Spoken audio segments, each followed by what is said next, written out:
What's up, guys? My name is Pamela Porto and I'm one of the product designers at Crema. A few weeks ago, one of our clients asked during one of our strategy sessions, what's more effective in a digital dashboard, a pie chart or a bar graph? Our answer was, it depends.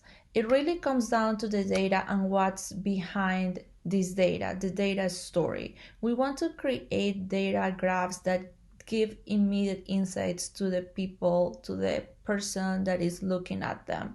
That's why it's really important to take the time to understand the goal of the dashboard and what's important in there for the viewer. We need to keep in mind that 65% of people are visual learners. So if they land in a page, they are going to be drawn to this data visualization. And that's why it's even more important to keep this simple and UI focused on the necessary elements that will communicate this data immediately. The last thing we want is for users to have to analyze the data in a way that we are adding unnecessary mental effort. So in this video, I want to share things that you need to consider before you decide what type of visualization to use. So we're going to start with pie charts. Pie charts are best used when we want to show relative proportions between pieces of data. So I have here an example where in the first example, we have 4 data points.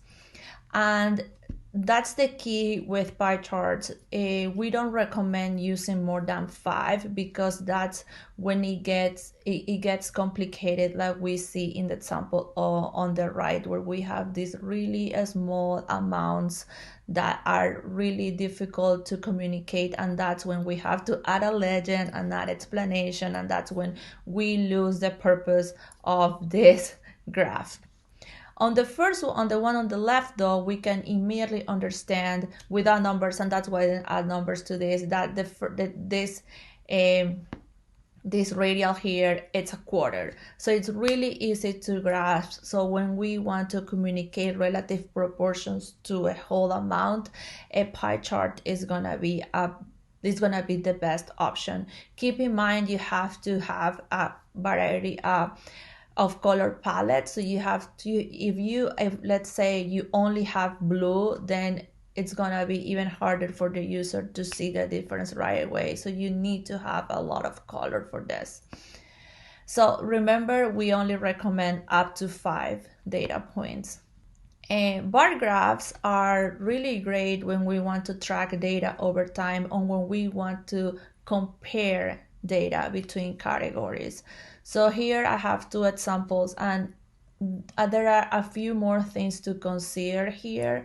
For instance, we have in a bar graph, we have to consider the type of a label description. So if we have something that is really long on each category, then a horizontal bar graph is a better option.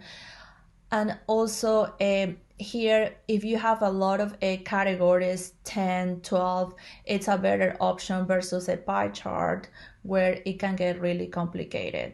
Also, like we can see here, for instance, if we have really long descriptions for each category and we use a vertical graph, then we have to do things like this, like an angle. I have seen like the vertical, which affect readability. So then those are the things that you need to consider when you are deciding what type of data visualization you want to go for. I hope this helps and answers that question. Let me know if you have any other insights or feedback. Remember, the goal is to help the user understand the story behind this data, and for that, you need to make sure you, as a designer, understand what needs to be communicated. Thank you.